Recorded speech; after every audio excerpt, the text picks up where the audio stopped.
fiche qui est là. Ça va pour ça? Amen, amen. Je suis un petit peu essoufflé parce que j'ai couru jusqu'en bas. Tourner à droite, c'est comme un labyrinthe en bas. Mais sans plus tarder, je vous invite à vous tenir debout avec moi. On va tourner dans Matthieu chapitre 14, s'il vous plaît. Matthieu 14, ouvrez dans vos Bibles ou sur vos tablettes ou votre cellulaire ou à l'écran. Matthieu chapitre 14. J'ai eu l'occasion aussi d'être témoin lorsque je suis allé vite fait en bas à travers ce labyrinthe de voir toute l'effervescence et tout le ministère qui se ferait auprès des enfants. C'est vraiment impressionnant. Je vous donne 2 minutes pour aller voir, vous revenez tout de suite. Non, c'est correct. Mais c'est vraiment, on n'est pas conscient de tout le travail qui se fait auprès de nos enfants, auprès des jeunes. On a été témoins ce matin, je ne sais pas si vous avez remarqué, mais ceux qui nous ont fait la louange, c'est le groupe de jeunesse, entre autres, une partie du groupe de la jeunesse. Et c'est vraiment extraordinaire de voir tout le travail qui se fait auprès de nos jeunes, auprès de nos enfants. Et on rend grâce au Seigneur pour cela, n'est-ce pas? Amen. Matthieu 14, verset 25, nous lisons ensemble, à la 4e veille de la nuit, Jésus alla vers eux, marchant sur la mer. Quand les disciples le virent marcher sur la mer, ils furent troublés et dirent, « C'est un fantôme !» Et dans leur frayeur, ils poussèrent des cris. Jésus leur dit aussitôt, « Rassurez-vous, c'est moi, n'ayez pas peur. » Pierre lui répondit, « Seigneur, si c'est toi, ordonne que j'aille vers toi sur les eaux. » Et il dit, « Viens. » Pierre sortit de la barque et marcha sur les eaux pour aller vers Jésus. Mais, voyant que le vent était fort, il eut peur.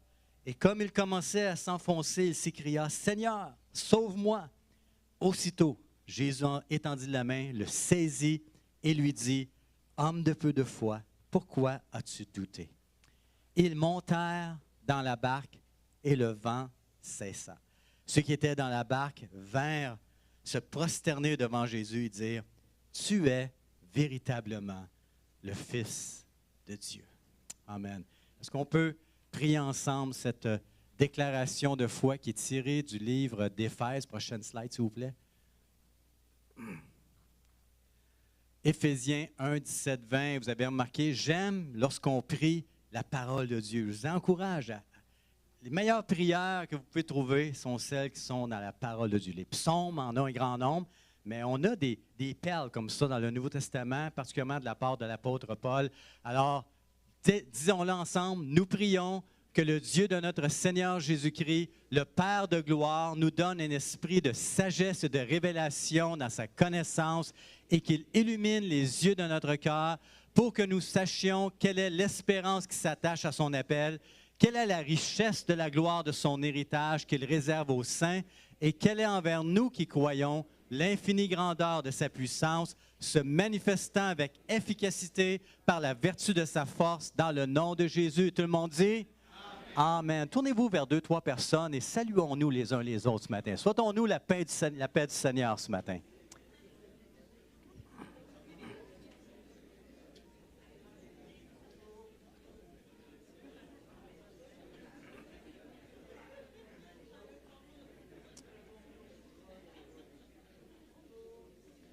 On peut s'asseoir.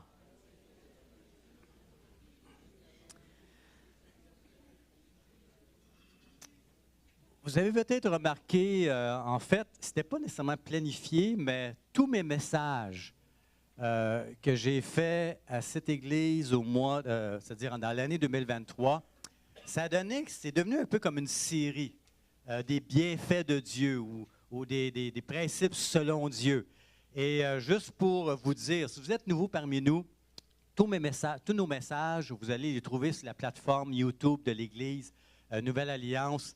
Et je vous le dis, là, il y a d'excellents messages. Si vous avez faim, soif, là, puis vous cherchez, sont tous bien décrits, des messages de nos invités spéciaux, Pasteur Joe, message Pasteur François, et puis aussi Pasteur Gérald, notre pasteur qui nous a quittés pour la retraite. Mais tous les messages sont là. Facebook aussi. Vous avez toutes sortes de séries de messages. Alors, sentez-vous à l'aise vraiment. Et puis, pour ma part, bien, on a fait plusieurs bienfaits de la part de Dieu. On a parlé du langage de Dieu, de la liberté selon Dieu, de la foi de Dieu, de la force de Dieu, le succès selon Dieu, la bonté de Dieu. Dernièrement, l'amitié de Dieu. Et ce matin, j'aimerais vous parler du secours de Dieu. Et c'est intéressant parce que j'ai fait un peu de recherche pour le mot secours. Il y a beaucoup de choses qui sont reliées au secours. On va voir quelques images, justement. Vous avez des sorties de secours. On en a ici. Sorties de secours. Vous avez une trousse de secours. Quand on a besoin, lorsqu'on se blesse, on court vers la trousse de secours. On a le secours en montagne, hein, et les endroits montagneux, quand il y a des avalanches, il y a toute une équipe qui est formée, qu'on appelle des secouristes, secours en montagne. Parlant de secouristes, comme vous savez, j'ai été aumônier dans les Forces armées canadiennes, et lorsqu'on était à Greenwood, en Nouvelle-Écosse, c'est là qu'est la base pour l'Est du Canada de ce qu'on appelle l'unité de recherche et sauvetage. Alors, ce sont des militaires, mais qui sont entraînés spécialement pour aller chercher les gens, des Canadiens, quels qu'ils soient, qui sont mal pris, soit en montagne, soit en forêt, ou soit sur la mer.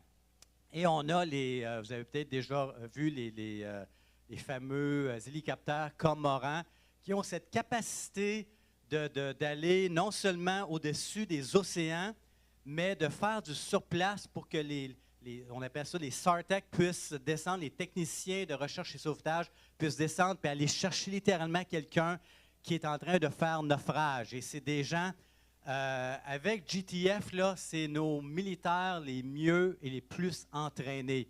Lorsque j'allais au gym, là, je voyais l'entraînement qu'ils faisaient, là, et j'étais un gars qui est quand même assez en forme, qui est capable de suivre, comme on dit, « I can still run with the young », tu sais, je peux encore courir avec les jeunes, mais no way qu'il y a moyen de suivre ces gens-là. Ils sont super entraînés et pour notre bénéfice. Et j'ai eu l'occasion d'aller m'entraîner avec eux dans le sens de faire des exercices plutôt, pas m'entraîner, mais plutôt faire des exercices avec eux. Alors, ils m'ont emmené, j'étais leur padré, j'étais leur aumônier. Puis, hey, padré, viens avec nous. Alors, dans l'hélicoptère, et même à un moment donné, ils ont dit, padré, on aimerait ça, on a besoin des fois de cobayes. Fait que si tu veux, on va te prendre comme cobaye, puis on va te descendre, puis on va aller te chercher, tu sais, avec l'espèce de câble, là. J'ai passé mon tour. J'étais assez game, mais pas tant que ça. En fait, à chaque fois que j'ai volé avec eux, j'ai tout le temps été malade. Pourtant, dans l'avion, d'habitude, j'ai fait de l'hélicoptère tactique, je ne suis pas malade, mais là, c'est des entraînements de 7-8 heures. Tu tournes en rond, tu es tout au-dessus de l'océan, ton cerveau, à un moment donné, ne sait plus ce qui se passe. Et c'est devenu un running gag que le padré, ben, on va y fournir des sacs parce que c'est sûr qu'il va. Et savez-vous quoi? Il venait me voir après et il disait, padré, en fait, il y en a un qui venait me voir et dit, on est content que tu aies été malade. Merci pour ta compassion. Parce qu'il dit, non, il dit, tu peux nous comprendre. Parce que ça nous arrive, nous autres. Si malgré qu'on est entraînés, ça nous arrive encore. Ce n'est pas nécessairement de partie de plaisir. Ces gens-là sortent toujours quand c'est le pire scénario, la pire tempête. Imaginez-vous, là, tempête au-dessus de l'océan, puis là, tu essaies d'aller chercher des gens qui ont besoin de secours. Alors, tout ça pour parler de secours en montagne, de secours, de sauvetage. Vous avez aussi l'organisme au Québec, Parents Secours. Je ne sais pas si vous êtes au courant de cet organisme-là, mais en faisant des recherches, j'ai été impressionné de savoir qu'il y a 2000, en fait, c'est des foyers qui ont été analysés, qu'on a fait une certaine enquête, tout ça, et puis ils sont certifiés comme, si tu as besoin d'aide, tu peux aller te réfugier. Ces gens-là, sont dignes de confiance. Okay? On passe à travers un certain processus, ils sont dignes de confiance. Il y a 2337 foyers au Québec qui sont accrédités Parents Secours. En fait, c'est un refuge. Si des fois un enfant a besoin d'aide, a besoin d'être secouru, il est perdu, puis il voit ce pancarte-là, il peut aller, puis il y a cette certification-là qui va être prise en charge, puis les gens vont savoir quoi faire. Et maintenant, non seulement c'est ouvert aux enfants, mais c'est ouvert aux aînés. Parce que combien savent que malheureusement, il y a de la maltraitance aussi envers les aînés. Et il y en a plus qu'on pense. Alors, c'est intéressant parce que les statistiques disent qu'ils ont aidé, secouru 2337, c'est-à-dire 22 168 enfants et 6 255 aînés. Parents Secours. D'autres formes de secours aussi, c'est celui-là, je le trouve vraiment intéressant, le prochain. J'ai trouvé ça. C'est durant la crise des années 30. Entre les deux guerres, là, il y a eu une grosse crise des années 30. Et les gens avaient droit à des coupons. Et ça, c'est dans la ville de Chicoutimi. Et regardez bien ça. On parle d'inflation aujourd'hui, là. Tu peux avoir un coupon de 10 cents, pas 10 piastres, là. 10 cents, et c'était bon pour des vêtements, de la nourriture ou du chauffage. Combien savent que... Et il a coulé de l'eau sous les ponts depuis ce temps-là, hein, quand on parle d'inflation. Mais dans ce temps-là, pour 10 cents, tu pouvais te procurer, imaginez-vous, du chauffage ou des vêtements ou de la nourriture. On appelait ça secours direct. Et le dernier, un petit peu en humour, quelqu'un qui victime d'un accident, au secours, aidez-moi. Et bien entendu, on voit les gens un petit peu s'amuser puis faire les fameux selfies. Mais ce matin, j'aimerais vous parler, moi, du secours de Dieu. Il y a 3 types de secours de Dieu que j'aimerais vous parler. Un secours dans la panique, un secours dans le doute et un secours dans la solitude. Donc, premièrement, un secours dans la panique. On a lu dans Matthieu chapitre 14, et j'aimerais relire les versets 25 et 26, mais dans la Bible du Sommeur. Lorsqu'il est dit, vers la fin de la nuit, Jésus se dirigea vers ses disciples en marchant sur les eaux du lac. Et quand ils le virent marcher sur l'eau, ils furent pris de panique. C'est un fantôme, dirent-ils. Ils se mirent à pousser des cris de frayeur. D'autres versions disent, ils étaient littéralement terrifiés. En fait, dans le grec, ça dit qu'ils explosèrent de peur. Ils ont été morts de peur. Ils étaient convaincus qu'ils voyaient quelque chose de pas naturel. Ils étaient morts de peur. En anglais, il y a une expression qui dit « they were freaking out ». Parlant de freak out, est-ce qu'il y en a qui étaient nés dans les années 70? Est-ce qui sont nostalgiques des années disco, des années 70? Écoutez bien le prochain extrait.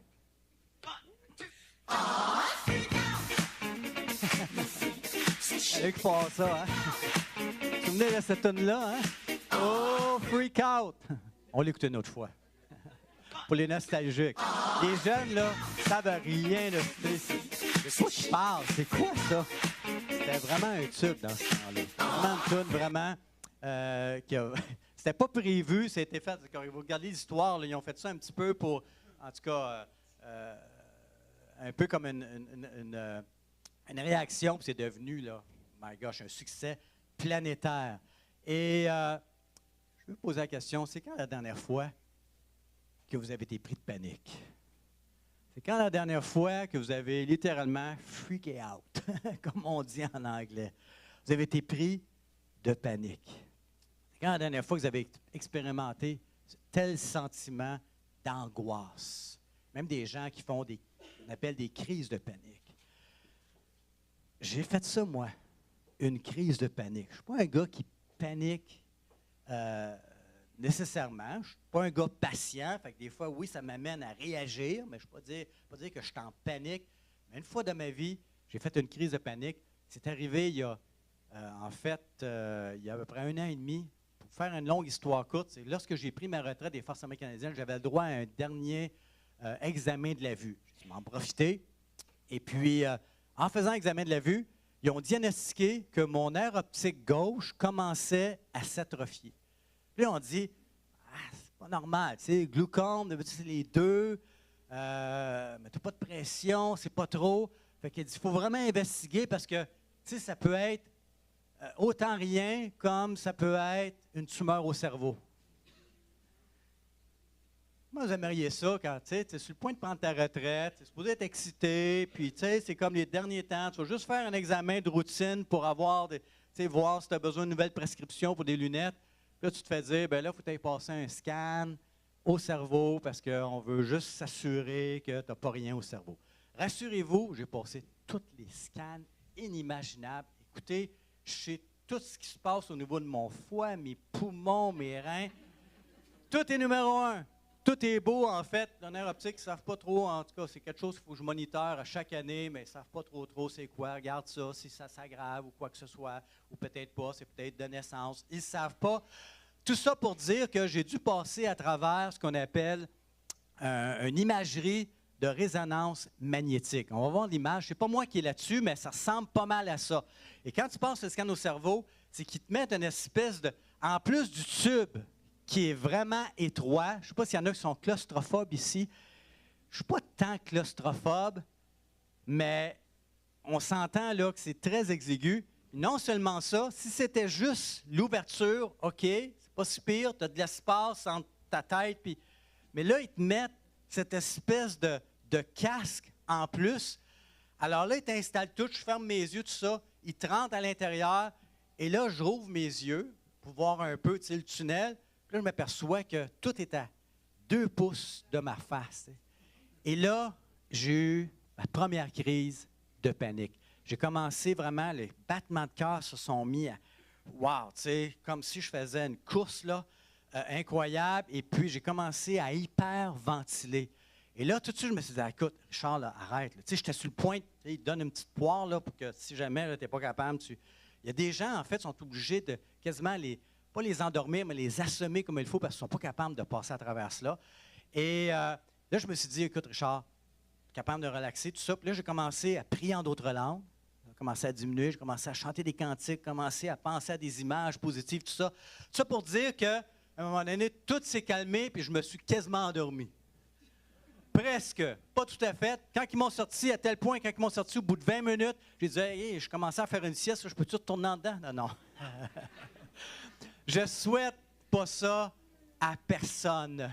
Mais j'aimerais vous dire que c'est normal dans les circonstances, quand les circonstances sont contraires, c'est normal lorsque tout est hors de notre contrôle, d'avoir peur, d'être en panique, de freaker out. Mais c'est là que Jésus entre en scène et nous dit au verset 27, « Rassurez-vous, c'est moi, n'ayez pas peur. » Combien disent Amen ce matin? Amen. Deuxièmement, c'est un secours dans le doute. Au verset 28, Pierre lui répondit, « Seigneur, si c'est toi, ordonne que j'aille vers toi sur les eaux. » Et il dit, « Viens. » Pierre sortit de la barque, marcha sur les eaux pour aller vers Jésus, mais voyant que le vent était fort, il eut peur.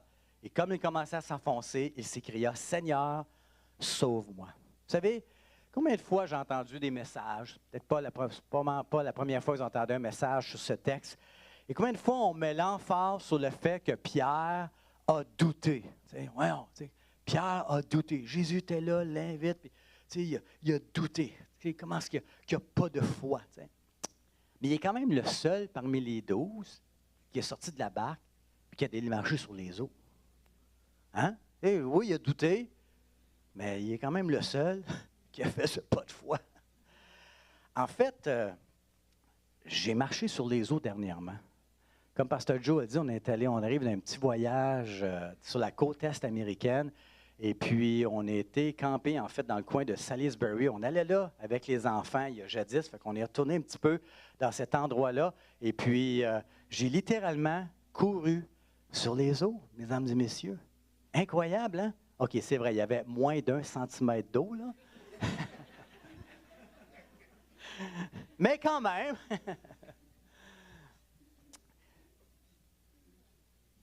Vous savez quoi? Des fois, là, on a besoin de sortir de la barque. On a besoin de sortir de notre zone de confort. Parce que la vie avance, Dieu a des projets pour nous. Hein, c'est le thème de l'Église. Dieu a des projets de bonheur pour nous. Ce n'est pas toujours évident. On aime ça être dans notre zone de confort, mais des fois, tout comme Pierre, c'est bon de sortir de la barque. Lorsqu'on a eu la fête des pères en juin dernier, vous vous souviendrez, Pasteur Gérald avait organisé, coordonné un cadeau qu'il a donné à chaque père de famille, qui était un petit livre de poche de Max Lucado, un de mes auteurs favoris, qui s'intitule « Prières de poche pour les papas ». Je ne sais pas s'il y en a qui ont passé à travers. Et il y a une réflexion qui, je trouve intéressante, qui est à la page 21, lorsque Pasteur Lucado dit « Bien souvent, on se surprend à se comporter comme l'apôtre Pierre. Les bonnes intentions du début font rapidement place à la crainte et au découragement, et on se retrouve ballotté dans notre foi. » Savez-vous pourquoi Pierre a calé? Pourquoi que Pierre a manqué de foi? Il y avait plein de bonnes intentions. Comme j'ai dit, c'est le seul qui est allé. Tu sais, c'est quand même louable, là. Il a marché sur les eaux. C'est quand même incroyable, là. Il a marché sur les eaux. Il a fait ce pas de foi. Il a vécu une expérience incroyable. Mais la raison pourquoi il a calé, c'est qu'au lieu de continuer à regarder à Jésus, il a commencé à regarder aux éléments, puis aux circonstances, puis à la tempête, puis à ce qui était contraire, puis à ses problèmes, puis à ses épreuves. C'est pour ça qu'il a commencé à caler. Amen.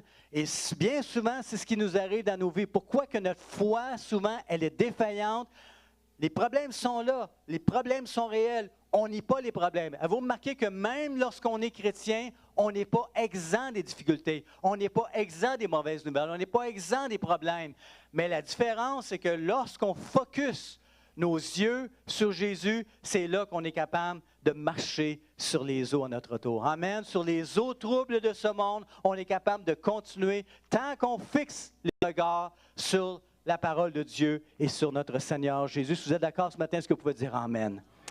Pierre n'a pas hésité, malgré ses doutes, malgré qu'il voyait s'enfoncer, il n'a pas hésité à demander de l'aide. Seigneur, sauve-moi. Le psaume 121 dit ceci, « Je lève les yeux vers les montagnes, d'où me viendra le secours? » Et remarquez que c'est une question. C'est pas, je lève les yeux vers les montagnes, puis le secours va me venir des montagnes. Non, c'est complètement le contraire. La réflexion, en fait, c'est une prière, ce psaume-là. À chaque année, les Juifs étaient tenus ou étaient demandés d'aller faire un pèlerinage à Jérusalem. Et lorsqu'ils se rendaient à Jérusalem, souvent, ils passaient à travers les montagnes.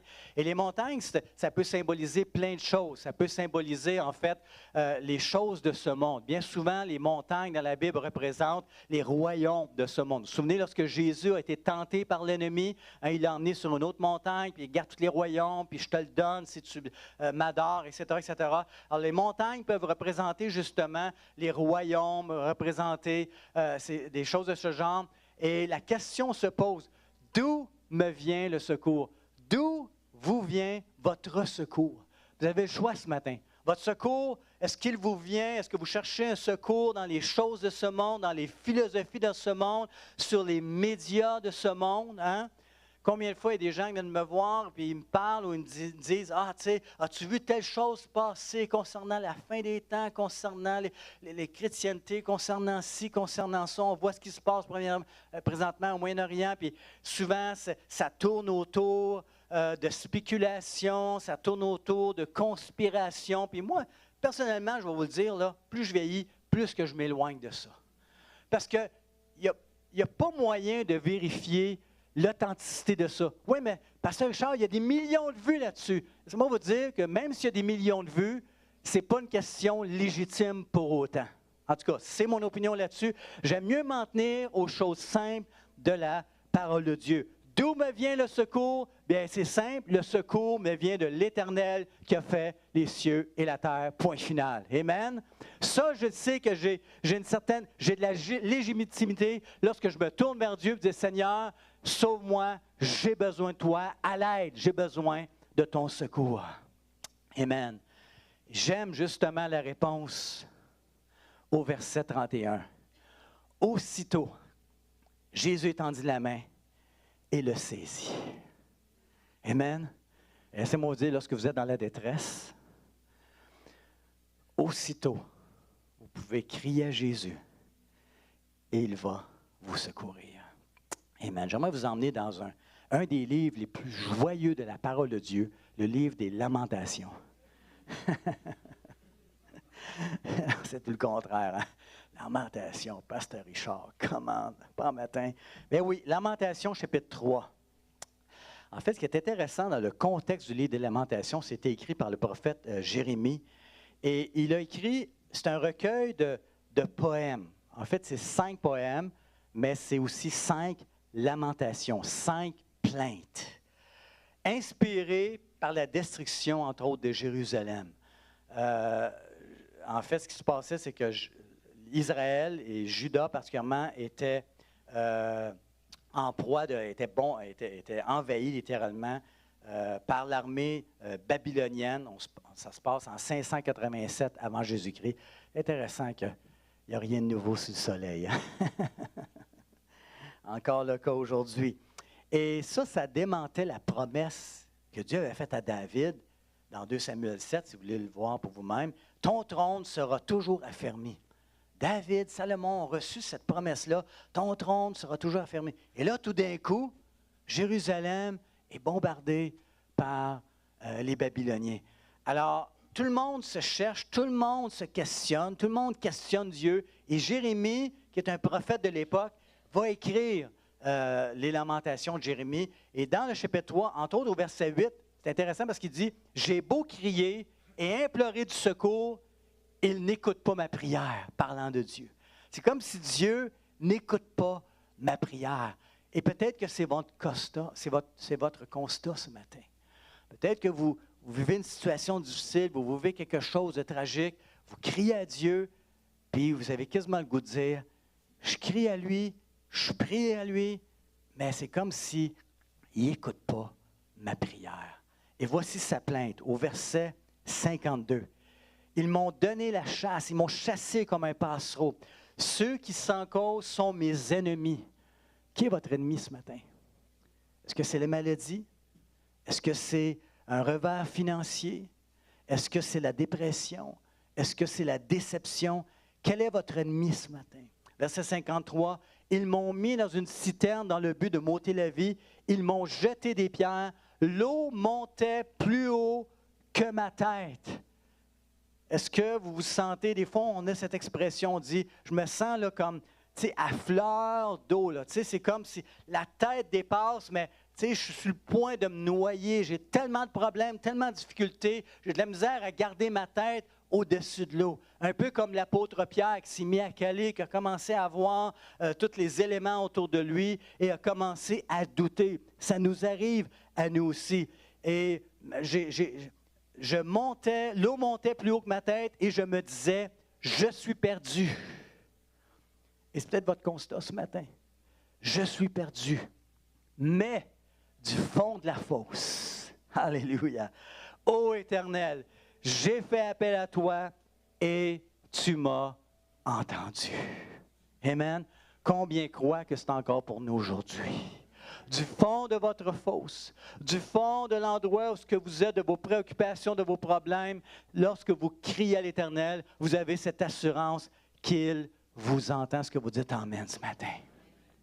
Combien ont déjà essayé d'avoir de l'aide en ligne pour quelque chose de brisé ou une erreur qui s'est produite? Est-ce qu'il y en a qui ont déjà expérimenté ça? Déjà de trouver la personne, puis là, Eureka, tu trouves une personne, puis là, tu jases avec la personne. Mais c'est arrivé tout dernièrement. Il y a une erreur qui s'est faite, et j'avais commencé par envoyer un courriel, et là, finalement, ils m'ont répondu. Puis là, on dit, ah bien, quelqu'un, c'est un peu compliqué, fait qu'il y a quelqu'un qui va vous appeler. Et presque quoi? 1 mois plus tard, cette semaine, il y a quelqu'un qui m'appelle et qui me dit, on a écouté les enregistrements. Hein, ils disent ça maintenant, hein? Ça pourrait être enregistré pour qualité contrôle, mais en même temps aussi pour vérifier que ce qu'ils ont dit, c'est vraiment ce qu'ils ont dit. Alors, on a écouté tout ça et vous avez raison, on a fait une erreur. Et là, on va faire un petit ajustement, mais désolé, on ne peut pas rien faire de plus pour vous. C'est même que ça conclut, là. Tu sais, la madame, très gentille, là, c'est pas de sa faute à elle, elle est juste le porte-parole. Je vais commencer, tu sais, à parler contre elle, tout ça. Tu sais, oui, j'en veux à la compagnie comme telle, c'est certain, quand tu te fais flouer, mais, tu sais, ils reconnaissent que c'est leur erreur, mais on ne peut rien faire de plus pour vous. My gosh! Combien que ça leur arrive, ça? De se faire dire, désolé, il n'y a rien qu'on peut faire de plus pour vous. Tu vis quelque chose de difficile, tu vis quelque chose qui n'est pas facile à vivre, mais on ne peut rien faire de plus pour vous. Peut-être ce matin, c'est le médecin qui vous dit, je ne peux rien faire de plus pour vous. Peut-être que c'est votre banquier qui vous dit, désolé, on ne peut rien faire de plus pour vous. Peut-être que c'est votre employeur, vous aspirez à quelque chose qui vous dit, désolé, on ne peut rien faire pour vous. Peut-être que c'est votre avocat qui vous dit, désolé, je ne peux rien faire de plus pour vous. Mais j'ai une bonne nouvelle pour vous ce matin. Le psaume 46:1 dit, Dieu est pour nous un refuge, un appui, un secours qui ne manque jamais dans la détresse. Alléluia! Ça manque jamais. Amen. Dieu, lui, peut faire encore de quoi de plus pour vous. Ésaïe 41 dit, car je suis l'Éternel, ton Dieu, qui fortifie ta droite. Dans la Bible du Sommeur, ça dit, qui te saisit, qui saisit ta main droite, qui te dit, ne crains rien, je viens à ton secours, je suis là pour t'aider. Ce qu'on dit Amen ce matin. Amen. Troisièmement, Dieu est un secours dans la solitude. Toujours dans Matthieu 14, verset 32.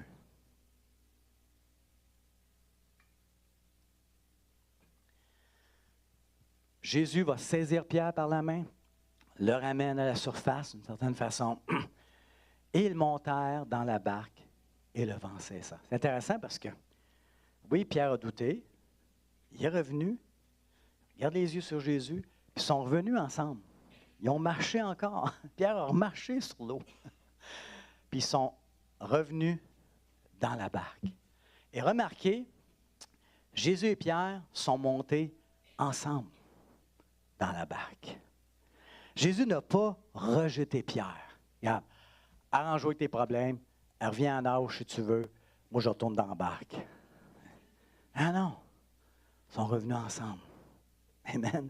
Ils sont revenus ensemble. Jésus ne l'a pas rejeté. Il ne l'a pas abandonné à cause de son manque de foi. Mais il a continué à être avec lui. Non seulement il l'a secouru, mais il a embarqué avec lui. Et ce matin, je vais vous demander dans quelle barque vous êtes. Dans quel projet vous devez vous engager. Est-ce qu'il y a une barque qui vous attend quelque part, là? Puis on hésite. Tantôt, je mentionnais, c'est bon de sortir des fois de notre zone de confort, mais il y a peut-être une autre barque qui vous attend. Dieu a des plans pour vous. Peut-être une barque qui vous attend quelque part. Puis là, vous hésitez. Moi, vous dire que Jésus est prêt, veut aussi embarquer dans votre barque. Amen. Jésus est prêt à embarquer avec vous. Alléluia.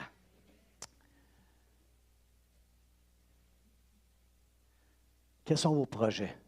C'est quoi votre barque? Projet d'études? Changement d'emploi? Décision difficile? Vous n'êtes pas seul ce matin. Amen? Vous n'êtes pas seul ce matin. Jésus est là. Jésus est prêt à embarquer avec vous. Amen? Comme j'ai mentionné, on est allé sur la côte Est et puis une des choses qu'on aime faire, André et moi, c'est trouver une montagne ou un sentier qu'on peut faire. Et puis on allait coucher dans le coin du New Hampshire et puis on est allé justement marcher dans une belle petite montagne, un 7-8 km aller-retour. Et puis c'est intéressant parce que lorsqu'on est arrivé en haut, ce qui est le fun, bon, c'est certain que tu as un petit peu de cardio à faire pour monter, mais souvent, puis là, on cherchait la vue. C'était pas clair lorsque je regardais sur des applications comme AllTrail. Bon, y a-tu vraiment une vue, quelque chose? Et puis, comme de fait, à un moment donné, on l'a trouvé. Tu sais. Il y a une superbe de vue, les couleurs d'automne, c'est vraiment magnifique. C'est comme la récompense. C'est après l'effort, la récompense. Puis, comme souvent ça l'arrive, pour ceux qui font du plein air, il y a souvent des bancs qui sont installés et c'est souvent des bancs à la mémoire de quelqu'un. Tu sais, quelqu'un de la place qui avait l'habitude d'aller sur le sentier puis qui va léguer un peu d'argent pour l'entretien du sentier puis ils vont mettre un banc en son honneur. Et ce qui est intéressant, j'ai souvent vu ça, des bancs à la mémoire, mais si vous regardez l'écriture dans la prochaine diapo, c'est que c'est la première fois que je vois quelqu'un qui a son banc à son nom, mais avec un verset biblique. Ça, c'est la première fois que je voyais ça. Et ça m'a interpellé. Wow, tiens, un verset biblique. Et ça, c'est pas plus tard que mardi passé, là, mercredi passé, en fait. C'est pas plus tard que mercredi passé. Alors, moi, j'étais dans tu sais, dans la préparation de mon message, tu sais, quand je marche, tout ça, ça revient dans mon esprit, je médite, tout ça. Alors, je suis dans mon message du secours de Dieu, puis là, ça m'interpelle, Psaume 94. Alors, je vais voir le Psaume 94 et juste vous donner le verset juste avant, verset 17, parce que ce psaume, comme par hasard, est en plein dans la thématique de ce que je vous parle ce matin. Amen. Psaume 94, 17 dit, « Ainsi, si l'Éternel ne m'avait pas secouru, je serais bien vite allé rejoindre la demeure du silence. » C'est assez intense, ce psaume-là, parce qu'il est question de suicide ici, là. Ça parle de quelqu'un qui est tellement mal pris, qui est tellement dans ses difficultés, dans ses angoisses, dans ses paniques, que c'est quelqu'un même qui songe au suicide. Et j'aimerais vous dire ce matin, si c'est votre cas, il y a de l'espoir pour vous. J'aimerais vous dire ce matin, si c'est votre cas, n'hésitez pas. On a toute une équipe ici à l'Église Nouvelle Alliance qui peut vous aider, qui peut vous donner du soutien. On a Pasteur François qui est un thérapeute professionnel. Il y a de l'aide. Il y a de l'espoir. Amen. Il y a de l'espoir. Comme il est question ici, peut-être que les pensées sont là. Peut-être que le sentiment est là. Mais regardez ce qu'il dit au verset 18. « Quand j'ai dit, je vais perdre pied dans ton amour. » On l'a chanté ce matin, hein? « Dans ton amour éternel, tu m'as soutenu, tu m'as secouru. Lorsque des pensées en foule s'agitaient en moi, tes consolations m'ont rendu la joie. » Est-ce que vous dites Amen ce matin? Amen. Les consolations de Dieu sont là. Alléluia. Le soutien de Dieu est là. Dans les sentiers de nos vies, dans les sentiers de découragement, de tribulation, des fois on trébuche, dans la solitude, j'aimerais vous dire que Dieu se plaît à nous encourager, à nous soutenir, à nous réconforter. Amen. Amen. Je termine avec cette petite histoire d'un couple qui consulte parce que la dame, je vais prendre une petite gorgée. La dame se plaignait que son mari la négligeait au niveau des sentiments, au niveau de la tendresse. Puis elle trouvait que leur couple, là, c'était ce qu'on appelle un amour platonique. Chacun fait sa petite affaire. Puis, alors, il décide de les consulter, puis le thérapeute les écoute. Puis là, après un certain temps, le thérapeute se lève devant le mari, s'en va vers la femme. Et il prend la femme dans ses bras, puis lui fait un gros câlin, un long câlin. Puis là, il se tourne vers le mari, puis il dit, « Voici son besoin. Peux-tu l'accommoder 3 fois par semaine? » Le mari, il la regarde et dit, « Bien, je peux vous l'emmener les lundis, les mercredis, mais le vendredi, je joue au golf. » Combien croient ce matin, alléluia, que Dieu est prêt à nous accommoder, pas juste 3 fois par semaine, mais 24 heures par jour, alléluia, 7 jours sur 7, 365 jours par année, combien vous dites amen ce matin? Alléluia. Amen. Il est un secours dans la solitude. Alléluia. Je vais inviter les musiciens à revenir ce matin. Écoutez bien ce dernier verset. Ésaïe 54, verset 10. Alors qu'on se prépare ce matin à recevoir d'un Dieu qui est secourable. Alléluia. Qui est là pour notre secours. Ésaïe 54, 10 dit, « Même si les montagnes se mettaient à partir, même si les collines venaient à chanceler, mon amour envers toi ne partira jamais. » Alléluia. Alléluia. C'est un mensonge de l'ennemi de penser que Dieu vous aime plus. Ah, mais je l'ai tellement fait. J'ai tellement été rebelle. J'ai tellement été loin de Dieu. Non, c'est un mensonge. Quelle que soit votre situation ce matin, quel que soit votre passé, quelle que soit la journée d'hier, son amour ne manquera jamais. Alléluia. Elle ne partira jamais. Mon alliance de paix ne chancellera pas, déclare l'Éternel, remplie de tendresse pour toi. Amen. Dieu ce matin a de la tendresse pour vous. Alléluia. De quoi avez-vous besoin ce matin? De quoi avez-vous besoin d'être secouru ce matin? Est-ce qu'on peut se lever dans cette salle?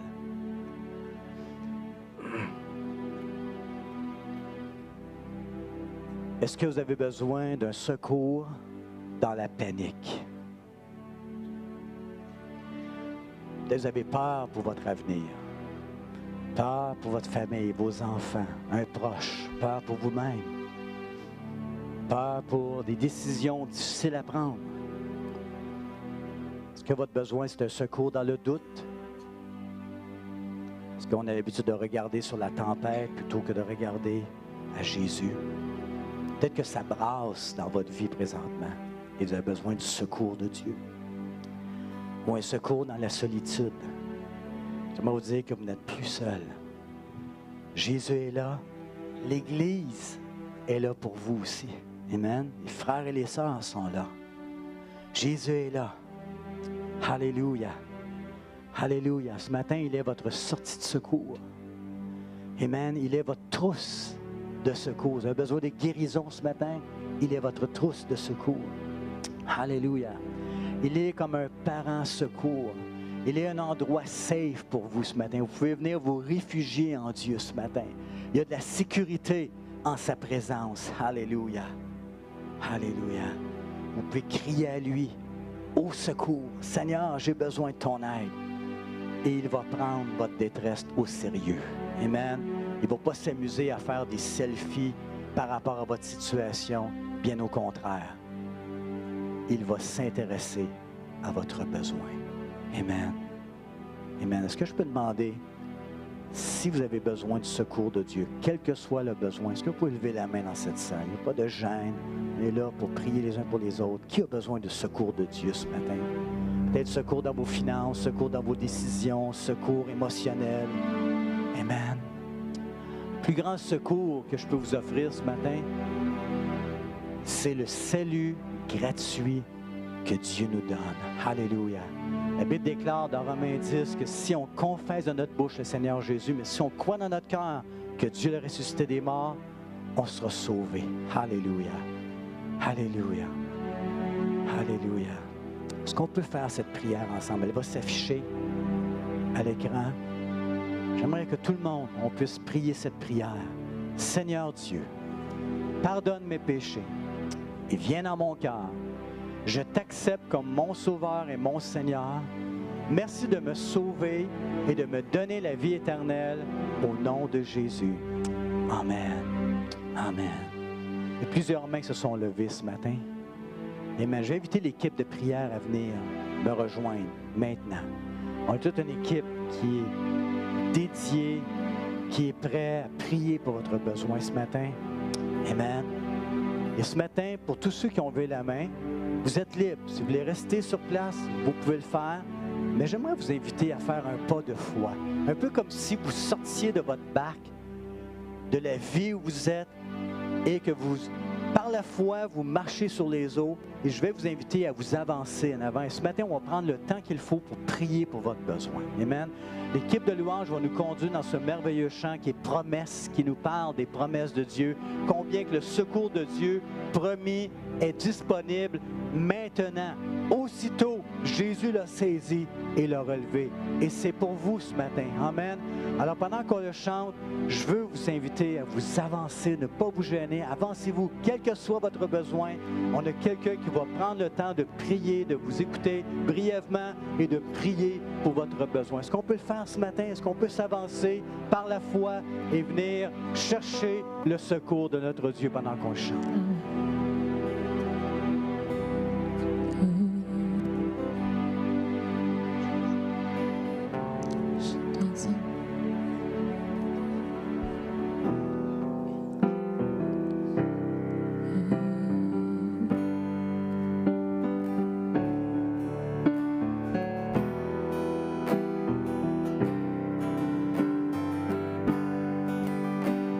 Chantons ensemble, côté d'Abraham.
Chantons-le de tout notre cœur, comme une déclaration de foi ce matin. Oui, dans l'allégresse et dans la détresse, je louerai ton nom.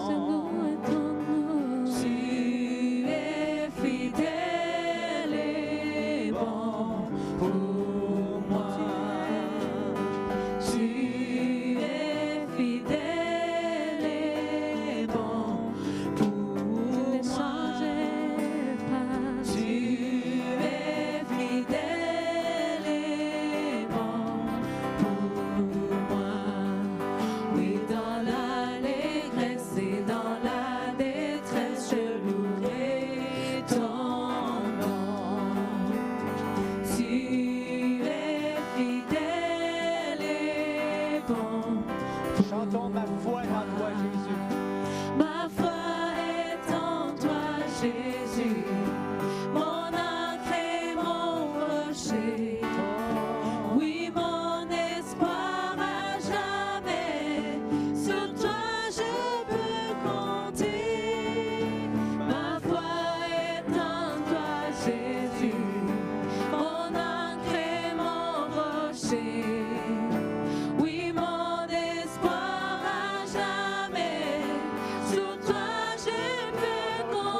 je peux compter.